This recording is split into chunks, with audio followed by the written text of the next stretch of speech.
There are just some passages of Scripture that leave me wondering, wanting to know more. For example, in the second text of Samuel, it tells us that God gives David a sign for victory in battle, where he tells David, "Wait for the sound of the marching in the tops of the trees." What does that mean? The sound of marching, and not just in the trees, it says in the tops of the trees. So specific. What would that look like? What would that sound like?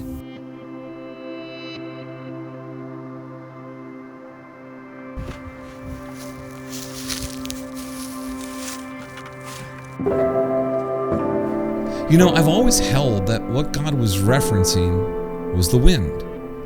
That David was to look for the wind moving through the treetops as his sign.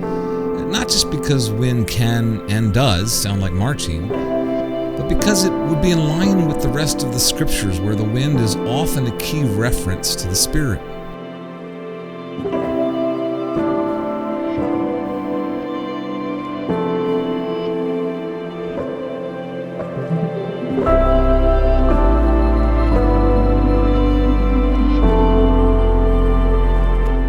Think about it.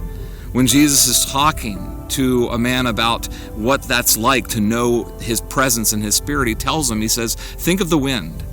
He says, you can hear it, you can see the movement of it, you can see the effects of it on other things, but you don't know everything about its direction or where it's coming or going. And Jesus says that's what it's like with the Spirit of God.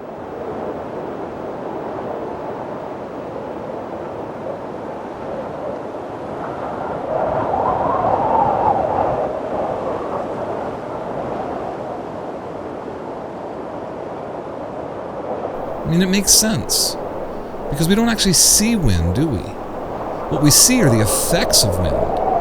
The movement of a tree or a blade of grass, the curtains of rain in a storm, or water being pushed into waves and then driven forward. Think of that. Most of the time when you go out to watch the waves, you're actually seeing the effects of the wind, not the water moving itself. And while the wind can be far more powerful than us, something we can't even stand against, it is also something that, when understood, can be harnessed for power and direction. And it's exactly the same when it comes to the Spirit and how the Scripture talks about the Spirit's movement. We don't actually see the Spirit of God. What we see are His signs, the fruits, the gifts of the Spirit. In other words, we see the effects of the Spirit of God.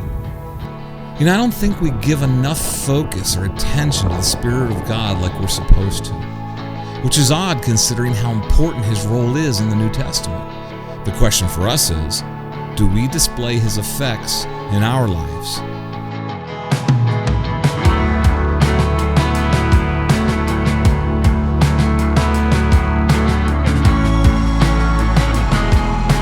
So let's give it, or rather let's give Him the spotlight. This spring we're offering a course called Wind that will focus on the person, the promise, and the power of God's Spirit. I want to better understand the signs of His movement, especially if it means we should be moving too. I hope you'll join us.